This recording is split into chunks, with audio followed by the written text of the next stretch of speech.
This video is going to be titled The Power of Letters. No, The Power of a Letter in 2026, because it's the new year. It's going into 2026.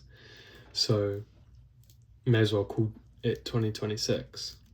And it's pretty mad to think about. 2026. It was only a few years ago when I was jealous of my younger brother for graduating year 8 in 2021, because he got a hoodie which said 2021, which back in year, I don't know, like 2015, 2016 was like a massive meme. Or well, maybe it was like 2018 where it was like 9 plus 10 equals 21. Time flies. Anyway, the power of a letter in 2026. Now, when I say a letter, you probably think of, at least from my experience, the thank you letters that you send relatives, either at your birthday or Christmas, for giving you presents, for their generosity, for spending some of their money to give to you unconditionally, especially when you're a child, a young person. Now, as the internet age has ballooned into being such a big part of our life, where we can send a text around the world in 1 second, letters are becoming more and more obsolete. However, I don't think letters are going to disappear for another 5 or 10 years at least. On a long enough time frame, I can see them being phased out completely. But they're here to stay for now. And I want to explain the power of a letter in this video. Now, the most recent letters that I've received are from one of my really close friends, and they were going, or he was going with someone I also know, another friend. He was going around the world with the British Navy. And on that trip, he wrote 3 letters, I think, all from different places. He wrote letters to loads of people, I'm sure. In the letters, he wrote great letters. So it didn't make much sense. I'm very absent right now. When I read a letter, I'm reading it in their voice, and it's like coming from them. And even though they're a text away, reading it in a letter is a lot more impactful and powerful, because first of all, they've gone to the effort to write it, package it, send it, where it's a lot easier to actually just do it on a phone, especially with AI. AI makes everything so easy. But if you write a physical letter with a physical pen, there's no shortcut to that, at least that I know of.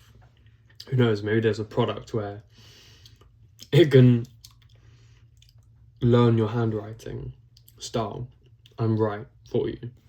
Well, probably will be something that comes out.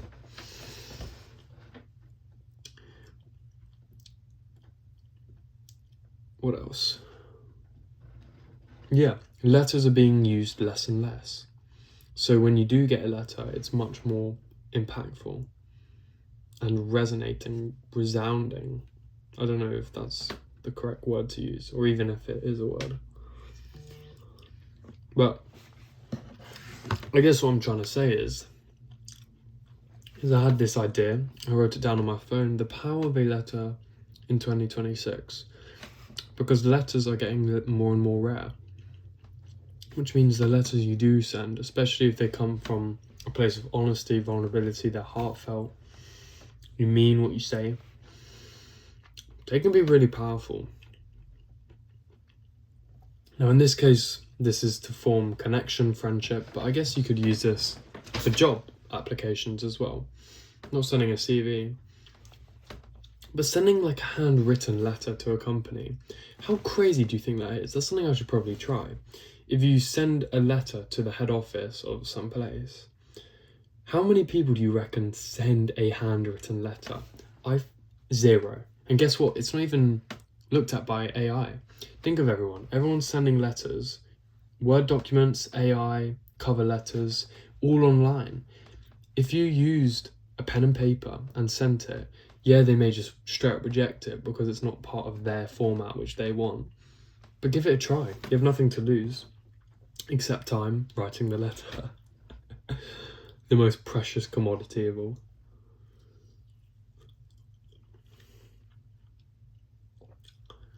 But in these moments when I got these letters,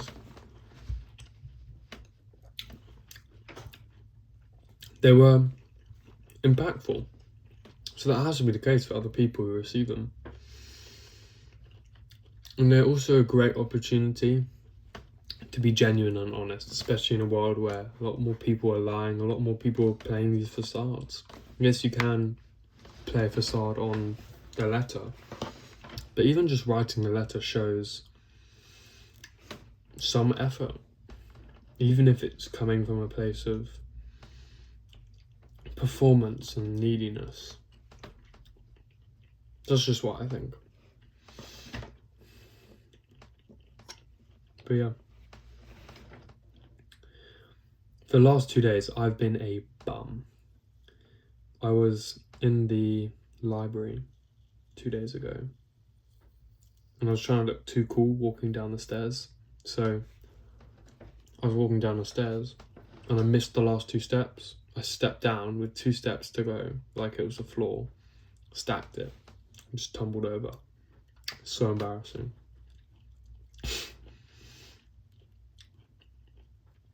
Yeah.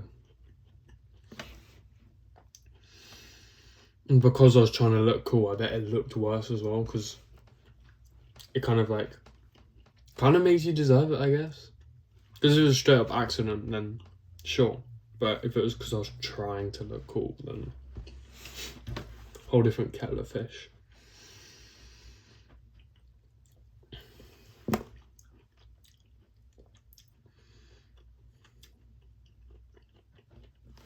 yeah, I've been a bum for the past 2 days.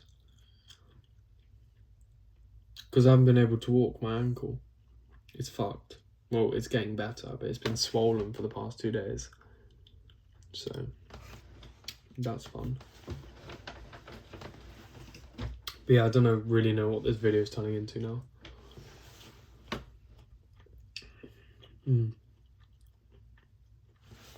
Guess I was thinking as well, I've come a long way since I just made this YouTube channel. Like,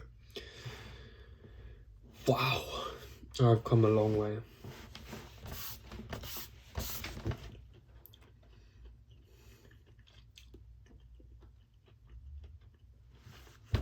Amazing how fast life is going as well, and how much people change, how quickly people change. At least how I think I'm changing a lot, but I guess people kind of stay more of the same than I am, because from my perspective I know myself better than anyone else, but it's probably the same perspective on themselves for everyone else. Yeah.